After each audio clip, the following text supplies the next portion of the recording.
மாரிமலை முழைஞ்சில் மன்னி கிடந்துறங்கும் சீரிய சிங்கம் அறிவுற்று தீவிழித்து. மாரிமலை முழைஞ்சில் மன்னி கிடந்துறங்கும் சீரிய சிங்கம் அறிவுற்று தீவிழித்து. வேரி மயிர் பொங்க எப்பாடும் பேர்ந்துதறி. வேரி மயிர் பொங்க எப்பாடும் பேர்ந்துதறி. மூரி நிமிர்ந்து முழங்கி புறப்பட்டு.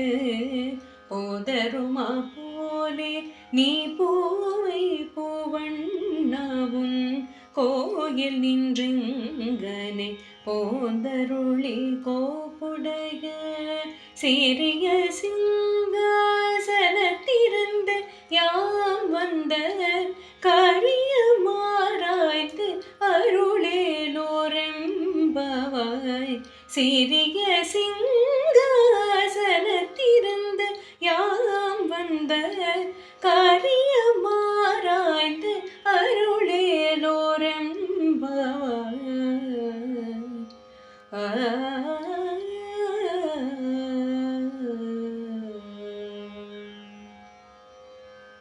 மழைக்காலத்தில் மலையில் உள்ள குகையில் உறங்கும் பெருமைமிக்க சிங்கம் விழிக்கிறது. அதன் கண்களில் நெருப்பு பொறி பறக்கிறது.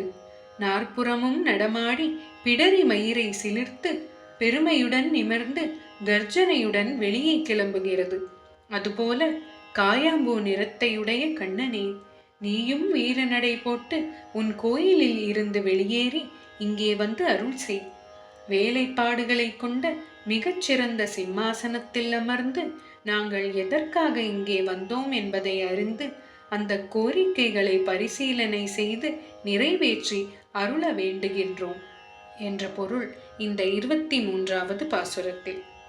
எதிரே இருப்பவன் கடவுள் என்பதற்காக வீட்டை கொடு, பொருளை கொடு, நகையை கொடு என நாம் கோரிக்கைகளை ஆண்டவன் முன்னால் வைக்கக்கூடாது. அவை நமக்கு அமைய வேண்டும் என்ற விதி இருந்தால் நம் உழைப்பை பொறுத்து அவை இறைவனால் நமக்கு தரப்பட்டுவிடும். எனவே நியாயமான கோரிக்கைகளை மட்டும் இறைவனிடம் சொல்ல வேண்டும். இதைத்தான் ஆயர்குல பெண்கள் நாங்கள் கேட்பது நியாயம் என்று தெரிந்தால் மட்டும் அதை கொடு என கேட்கிறார்கள். அவர்கள் கேட்டது என்ன? அந்த கண்ணனையே கேட்டார்கள். அவனோடு கலர்ந்து விட்டால் சோறு எதற்கு? இதர வசதிகள் எதற்கு? அதற்கெல்லாம் மேலான பேரின்பம் அல்லவா கிடைக்கும்? அதனால் அவனையே கேட்கிறார்கள் ஆயர்குல பெண்கள்.